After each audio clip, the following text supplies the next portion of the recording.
रोज रोज नाश्त्याला काय बनवावं हा प्रश्न तुम्हाला सुद्धा पडतो का?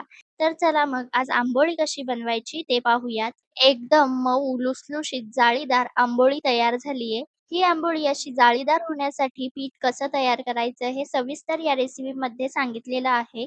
आंबोळीला छान जाळी पडलीये.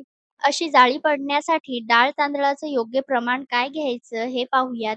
अशी मऊ लुसलुशीत जाळीदार आंबोली बनवायला घेऊयात.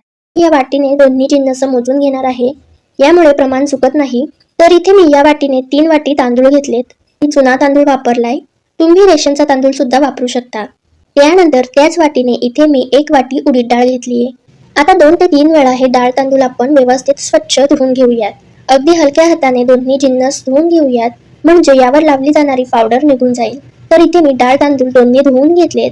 त्यानंतर आता यामध्ये भरपूर पाणी घालूयात. त्यानंतर यामध्ये 1 चमचा मेथीदाणे घालूया. मेथीदाणे घातल्यामुळे पीठ फर्मंट होण्यासाठी मदत होते. अगदी जाळीदार पीठ तयार होतं. 4 ते 5 तासामध्ये डाळ तांदूळ अगदी व्यवस्थित भिजले जातात. त्यामुळे पीठ छान फर्मंट होतं. तर इथे मी 5 तास हे डाळ तांदूळ भिजवून घेतलेत. त्यानंतर इथे मी या मिक्सरच्या भांड्यामध्ये भिजवलेले तांदूळ घेतलेत. यामध्ये 1 ते 2 चमचे आपण ज्या पाण्यामध्ये डाळ तांदूळ भिजवून घेतले ते पाणी घालूयात. त्यानंतर हे भिजवलेले तांदूळ आपण मिक्सरला अगदी बारीक असे वाटून घेऊयात. तर इथे मी हे तांदूळ मिक्सरला वाटून घेतलेत. अशा पद्धतीने आपण भिजवलेले संपूर्ण तांदूळ या मिक्सरमधून काढून घेऊयात. त्यानंतर यामध्ये भिजवलेली उडदाची डाळ घालूयात.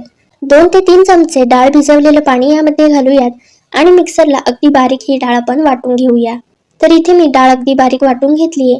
तर इथे डाळ तांदूळ दोन्ही मी वाटून घेतलेत व अशा मोठ्या भांड्यामध्ये काढून घेतलेत. त्यानंतर आपण ज्या वाटीने डाळ तांदूळ घेतलेले त्याच वाटीने 1 वाटी पोहे घेतलेत. तर इथे मी जाड पोह्यांचा वापर केलाय. तुम्ही बारीक पोहे सुद्धा वापरू शकता. आता हे पोहे आपण या मिक्सरच्या भांड्यामध्ये घालूयात.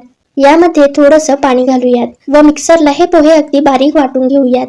वाटलेले पोहे आपण या मिश्रणामध्ये घालूयात. तर इथे तुम्ही पोहे घालण्याऐवजी 1 वाटी भात सुद्धा घालू शकता. भातामुळे सुद्धा पीठ छान जाळीदार तयार होतं. पोहे किंवा उरलेला भात तुम्ही यामध्ये घालू शकता. फक्त तो भात घालताना मिक्सरला आधी व्यवस्थित बारीक फिरवून घ्या. एकाच दिशेने आपण हे पीठ फेटून घेऊयात. तर अशा पद्धतीने आपण हे पीठ हाताने फेटून घेऊया. तर इथे आपल्याला भांडं मोठं वापरायचं आहे. तर इथे मी हे व्यवस्थित असं फेटून घेतलंय. आता यावर झाकण ठेवूया आणि जवळपास 7 ते 8 तास हे फर्मेंटेशनसाठी ठेवून देऊया. दुसऱ्या दिवशी सकाळी पाहू शकता हे पीठ छान जाळीदार झालेलं आहे. व्यवस्थित आंबलेलं सुद्धा आहे. तर आता आपण हे पीठ एकाच दिशेने व्यवस्थित फेटून घेऊयात. पाहू शकता पिठामध्ये किती छान जाळी आलेली आहे. तर डाळ तांदळाचं योग्य प्रमाण घेतलं तर तुम्ही सुद्धा असं छान जाळीदार पीठ तयार करू शकता. हे बॅटर आपल्याला इडलीचं जे पीठ असतं त्यापेक्षा थोडंसं पातळ करायचं आहे. अशा कन्सिस्टन्सीचं बॅटर तयार करा. फार जास्त घट्टसर सुद्धा बनवू नका किंवा जास्त पातळही करू नका. अशा मध्यम कन्सिस्टन्सीमध्ये हे बॅटर आपण तयार केलंय. पिठामध्ये चवीनुसार मीठ घालूयात. यामध्ये मीठ घातल्यानंतर व्यवस्थित आपण हे मीठ या पिठामध्ये मिसळून घेऊ. तवा आपल्याला व्यवस्थित गरम करून घ्यायचा आहे. फार जास्त कडकडीत तवा गरम करू नका. त्यानंतर यावर 1 चमचाभर तेल घालूया व तव्यावर तेल व्यवस्थित पसरवून घेऊयात. आता 1.5 चमचाभर पीठ आपण तव्यावर घातलंय. हलक्या हाताने पीठ असं पसरवून घेऊयात. ज्या पद्धतीने आपण डोसा पसरवतो त्याच पद्धतीने असं हे पीठ पसरवून घेतलं. खालच्या बाजूने आंबोळी 2 मिनिट शेकून घेतलीये. छान जाळी पडलीये. फक्त हे बॅटर पसरवताना ते जास्त पातळ करू नका. छान जाडसर ठेवा म्हणजे त्याला छान जाळी पडते. आता ही आंबोळी आपण पलटून घेऊया.